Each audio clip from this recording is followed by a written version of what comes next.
አልፏል። ወደ 50 ምናምን 60 በመቶ አልፏል። ውድ የቻናላችን ተከታታዮች ሰላም ብያለሁ። በጣም በርካታ ተማሪዎች መረጃዎችን ተረጋግተው ስለማይከታተሉ በመረጃ እጥረት ወይም ደግሞ በተሳሳተ መረጃ ምክንያት ብዙ ነገራቸው ይበላሽባቸዋል። አሁን ላይ ደግሞ በትምህርት ሚኒስቴርም ሆነ በመንግስት በኩል የሚወጡ አዳዲስ መረጃዎችና ህጎች በጣም በዝተዋል። እነዚህ ህጎች በየጊዜው ሊቀያየሩ ስለሚችሉ መረጃዎችን ጊዜ ሰጥተን ተረጋግተን ልናዳምጥ ይገባል ማለት ነው። በቴሌግራም እና በዩቲዩብ ቻናላችን ላይ የሪሚዲያል ፕሮግራምን የሚመለከቱ በጣም ብዙ ጥያቄዎችን እየጠየቃችሁን ትገኛላችሁ። በእርግጥም አብዛኛዎቹ ጥያቄዎች ወሳኝና ሁላችንም ልናውቃቸው የሚገቡ ናቸው። ከነዚህ ጥያቄዎች መካከል በጣም ወሳኝ የሆኑትን ወደ 16 የሚደርሱ ጥያቄዎችን መርጬ ቪዲዮው እንዳይረዝምባችሁ በሁለት አጫጭር ቪዲዮዎች አዘጋጅቼላችኋለሁ። በእያንዳንዱ ቪዲዮ 8 ጥያቄዎችን በአጭሩ የምመልስላችሁ ይሆናል ማለት ነው። እንግዲህ ተረጋግታችሁ የሁሉንም ጥያቄዎች ምላሽ በደንብ እስከ መጨረሻው ካዳመጣችሁ የሪሚዲያል ፕሮግራም ጉዳይ በጣም ግልጽ የሚሆንላችሁ ይሆናል ማለት ነው። በነገራችን ላይ በዚህ ቻናል ላይ ስለ ሪሚዲያል ፕሮግራም ጨምሮ በየቀኑ የሚወጡ አዳዲስ የዩኒቨርሲቲ መረጃዎችና ቱቶሪያሎችም ስለሚለቀቁ መረጃዎችን በየጊዜው ስንለቅ ቀድሞ ኖቲፊኬሽን እንዲደርሳችሁ ይህን ቪዲዮ ላይክ እና ሰብስክራይብ ማድረግ አትርሱ።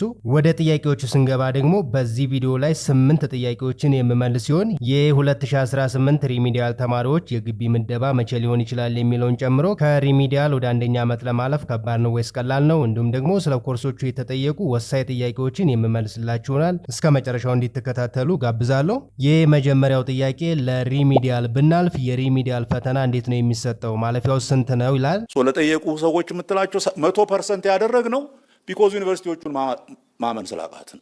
እንግዲህ በጣም ጥሩ ጥያቄ ነው። ከዚህ ላይ ማወቅ ያለብን ባለፉት ዓመታት የነበረው አሰራር ዩኒቨርሲቲ ውስጥ በምትማሩበት ጊዜ የሚሰጡ ምዘናዎች ለምሳሌ እንደ ኩዊዝ፣ እንደ አሳይመንት እና የክፍል ተሳትፎ ያሉ ከጠቅላላ ውጤት 30% ይይዙ ነበር። ቀሪው 70% ደግሞ በትምህርት ሚኒስቴር በማዕከል ከሚሰጠው የማጠቃለያ ፈተና ነበር የሚያዘው። ይህ አሰራር ግን በትምህርት ሚኒስቴር መስከረም 14 ቀን 2017 ዓ.ም ባወጣው አዲስ መመሪያ ሙሉ በሙሉ ተሽሯል ማለት ነው። ስለዚህ በአዲሱ ህግ መሰረት ዩኒቨርሲቲ ውስጥ ምዘናዎች ወይም ኮንቲኒየስ አሰስመንት ለማለፊያ ውጤት ምንም አይነት ድርሻ አይኖራቸውም ማለት ነው። እንግዲህ የማለፊያ ውጤታቸው የሚወሰነው 100% በማዕከል በሚሰጠው የማጠቃለያ ፈተና ብቻ ይሆናል ማለት ነው። ይህ ማለፍ ፈተናው የሚዘጋጀውና የሚሰጠው በአገር አቀፍ ደረጃ በትምህርት ሚኒስቴር ሲሆን የማለፍና የመውደቅ ጉዳያችሁ ሙሉ በሙሉ በዚህ በአንድ ፈተና ውጤት ላይ ብቻ ይመሰረታል ማለት ነው። የማለፊያ ነጥቡን በተመለከተ በአዲሱ መመሪያ መሰረት አንድ የሪሚዲያል ተማሪ ሙሉ ፕሮግራሙን በተሳካ ሁኔታ አጠናቆ ወደ መደበኛ የአንደኛ ዓመት ዩኒቨርሲቲ ትምህርት ለመሸጋገር በማጠቃለያ ፈተናው ላይ ከ50% በላይ ማምጣት ይጠበቅበታል ማለት ነው።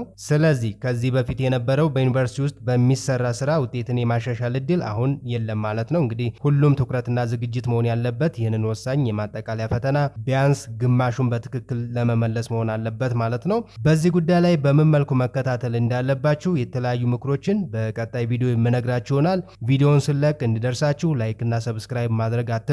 ወደ ሁለተኛው ጥያቄ ስንሄድ ደግሞ የሪሚዲያል ትምህርት ለምን ያህል ጊዜ ነው የሚሰጠው ይላል። እንግዲህ የሪሚዲያል ፕሮግራም የሚሰጠው ለአጭር ጊዜ ሲሆን አብዛኛውን ጊዜ የሚቆየው ለ4 ወራት ብቻ ይሆናል ማለት ነው። ይህ የሆነበት ምክንያት ደግሞ ሪሚዲያል ሙሉ የአንድ ዓመት ትምህርት ሳይሆን ተማሪዎች የጎደላቸውን እውቀት በፍጥነት አሟልተው ወደ መደበኛው የአንደኛ ዓመት የዩኒቨርሲቲ ትምህርት እንዲገቡ የሚያዘጋጅ የማካካሻ ፕሮግራም ስለሆነ ነው ማለት ነው። ስለዚህ በአጭር ጊዜ ውስጥ ተማሪዎች ትምህርታቸውን ተከታትለው ለማጠቃለያ ፈተና ዝግጁ እንዲሆኑ ይጠበቃል። እንግዲህ የትምህርት ጊዜው አጭር ስለሆነ ከፍተኛ ትጋትና ጥረት የሚጠይቅ ይሆናል ማለት ነው። ከተቻለ ቀድሞ መዘጋጀት በጣም ይመከራል ማለት ነው። ሶስተኛው ጥያቄ ደግሞ ፕሮፌሰር ብርሃኑ ነጋ ከ40 እስከ 50 ያሉት ነገር በትክክል ወደ ነጥብ ሲቀየር ምን ማለት ነው? እንዴትስ ነው የሚሰላው?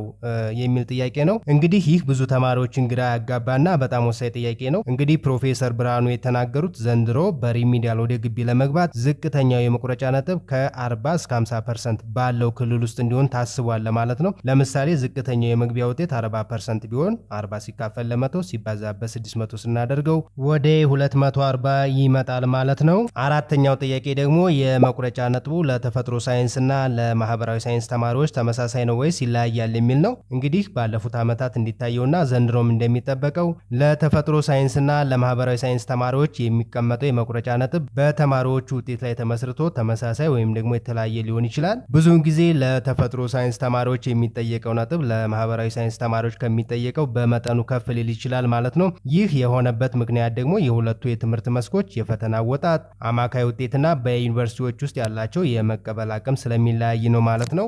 ስለዚህ የትምህርት ሚኒስቴር መቁረጫ ነጥቡን ይፋ ሲያደርግ ለሁለቱም የትምህርት መስኮች ተመሳሳይ ወይም ደግሞ የተለያየ የመግቢያ ነጥብ ሊኖር ይችላል ማለት ነው። አምስተኛው ጥያቄ ሪሚዲያልን ባልፍ የምፈልገውን የትምህርት መስክ ወይም ደግሞ ዲፓርትመንት መምረጥ እችላለሁ ወይ ይላል። እንግዲህ መልሳችን አዎ፣ የፈለጋችሁትን ዲፓርትመንት መምረጥ ትችላላችሁ። ነገር ግን በቀጥታ ትመርጣላችሁ ማለት አይደለም። የሪሚዲያል ፕሮግራሙን በተሳካ ሁኔታ ካለፋችሁ ወደ አንደኛ ዓመት ወይም ደግሞ ፍሬሽማን መደበኛ የዩኒቨርሲቲ ፕሮግራም ትገባላችሁ ማለት ነው።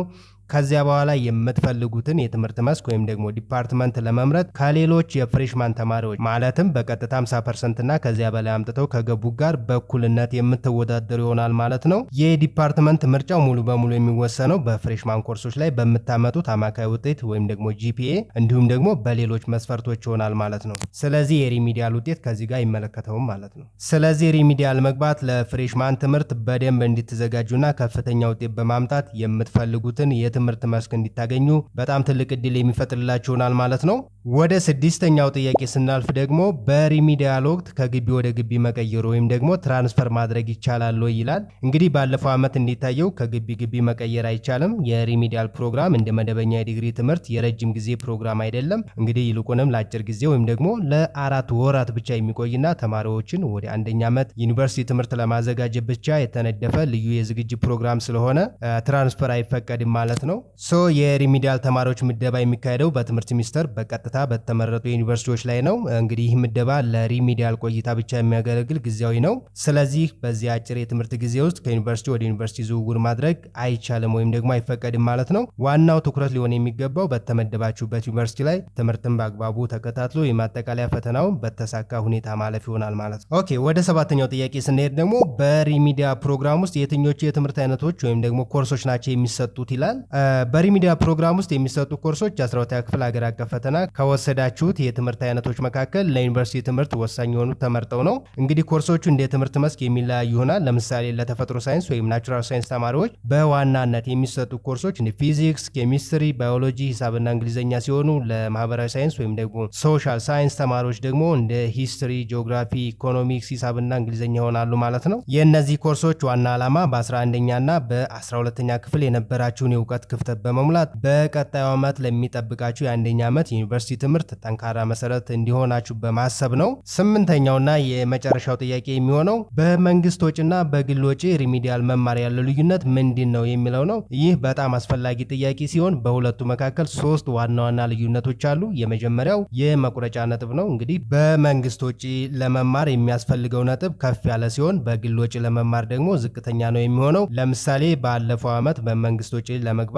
ለተፈጥሮ ሳይንስ ተማሪዎች 204 ነጥብ ሲያስፈልግ በክፍያ ለመማር ብቁ ለመሆን ግን 186 ነጥብ ብቻ በቂ ነበር ማለት ነው። ሁለተኛው ልዩነታቸው ደግሞ ያው የወጪ ጉዳይ ነው የሚሆነው። በመንግስት ስትመደቡ ትምህርት፣ መኝታና ምግብ በነፃ ሲሆን በግል ስትማሩ ግን ሁሉንም ወጫችሁን ራሳችሁ የምትሸፍኑ ይሆናል ማለት ነው። ሶስተኛው ልዩነት የተቋም ምርጫ ነው። እንግዲህ በመንግስት ስትገቡ የትኛው ዩኒቨርሲቲ እንደምትመደቡ የሚወስነው ያው ትምህርት ሚኒስቴር ይሆናል ማለት ነው። በግል ወጪ ስትማሩ ግን እውቅና ባላቸው የግል ኮሌጆች ወይም ደግሞ በመንግስት ዩኒቨርሲቲዎች ውስጥ የመምረጥ ነፃነት የሚኖራችሁ ይሆናል ማለት ነው። በአጭሩ እንግዲህ ያመጣችሁት የ12ኛ ክፍል ውጤት በነፃና በተመደባችሁበት ግቢ የመማር እድል እንደሚሰጣችሁ ወይም ደግሞ በክፍያና በፈለጋችሁበት ተቋም የመማር አማራጭ እንደሚኖራችሁ ይወስናል ማለት ነው።